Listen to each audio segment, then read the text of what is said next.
முதல் வாசகம். நேர்மை வற்றாத ஆறாக பாய்ந்து வருக. இறைவாக்கினர் ஆமோஸ் நூலிலிருந்து வாசகம். அதிகாரம் 5, இறைவசனங்கள் 14 முதல் 15 முடிய மற்றும் 21 முதல் 24 முடிய.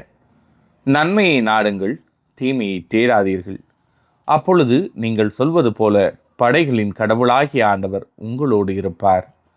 தீமையை வெறுத்து நன்மையை நாடுங்கள், நகர் வாயிலில் நீதியை நிலைநாட்டுங்கள். அப்பொழுது ஒருவேளை படைகளின் கடவுளாகிய ஆண்டவர் யோசேப்பின் வீட்டாரில் எஞ்சியிருப்போருக்கு இரக்கம் காட்டுவார். உங்கள் திருவிழாக்களை நான் வெறுத்து அருவருக்கின்றேன். உங்கள் வழிபாட்டு கூட்டங்களில் எனக்கு விருப்பமே இல்லை.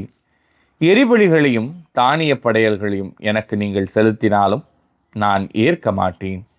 கொழுத்த விலங்குகளை நல்லுறவு பலிகளாக செலுத்தும் போது நான் ஏறெடுத்தும் பார்க்க மாட்டேன். என் முன்னிலையில் நீங்கள் இறைச்சலிட்டு பாடும் பாடல்களை நிறுத்துங்கள். உங்கள் வீணைகளின் ஓசையை நான் கேட்க மாட்டேன். மாறாக நீதி வெள்ளமென பொங்கி வருக, நேர்மை வற்றாத ஆறாக பாய்ந்து வருக. இது ஆண்டவரின் அருள்வாக்கு.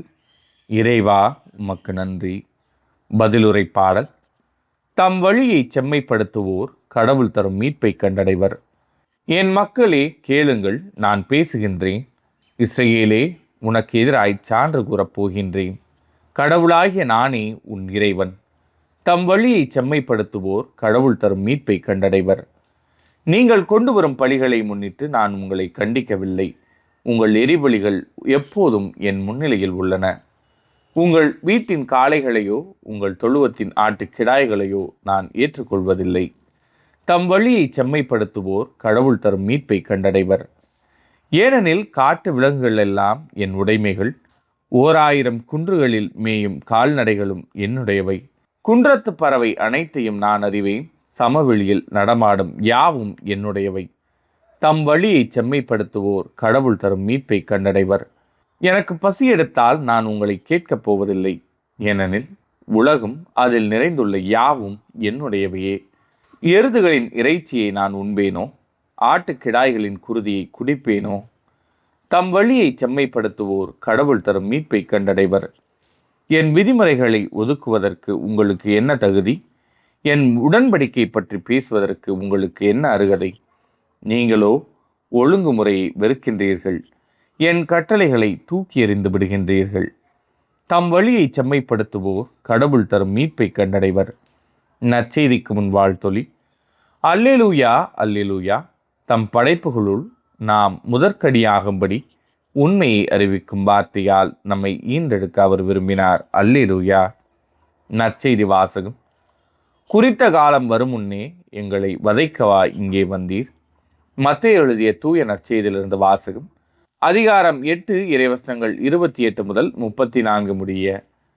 அக்காலத்தில் இயேசு கலிலேயாவின் மறுக்கரையை அடைந்து கதரேனர் வாழ்ந்த பகுதிக்கு வந்தபோது பேய் பிடித்த இருவர் கல்லறையிலிருந்து வெளியேறி அவருக்கு எதிரே வந்து கொண்டிருந்தனர். அவ்வழியே யாரும் போக முடியாத அளவுக்கு அவர்கள் மிகவும் கொடியவர்களாயிருந்தார்கள். அவர்கள், இறைமகனே, உமக்கு இங்கு என்ன வேலை? குறித்த காலம் வரும் முன்னே எங்களை வதைக்கவா இங்கே வந்தீர் என்று கத்தினார்கள். அவர்களிடமிருந்து சற்று தொலையில் பன்றிகள் பெருங்கூட்டமாய் மேய்ந்து கொண்டிருந்தன. பேய்கள் அவரிடம், நீர் எங்களை ஊட்டுவதாயிருந்தால் அப்பன்றி கூட்டத்திற்குள் எங்களை அனுப்பும் என்று வேண்டின. அவர் அவற்றிடம், போங்கள் என்றார். அவை வெளியேறி பன்றிகளுக்குள் புகுந்தன. உடனே அக்கூட்டம் முழுவதும் செங்குத்து பாறையிலிருந்து கடலில் பாய்ந்து நீரில் வீழ்ந்து மடிந்தது.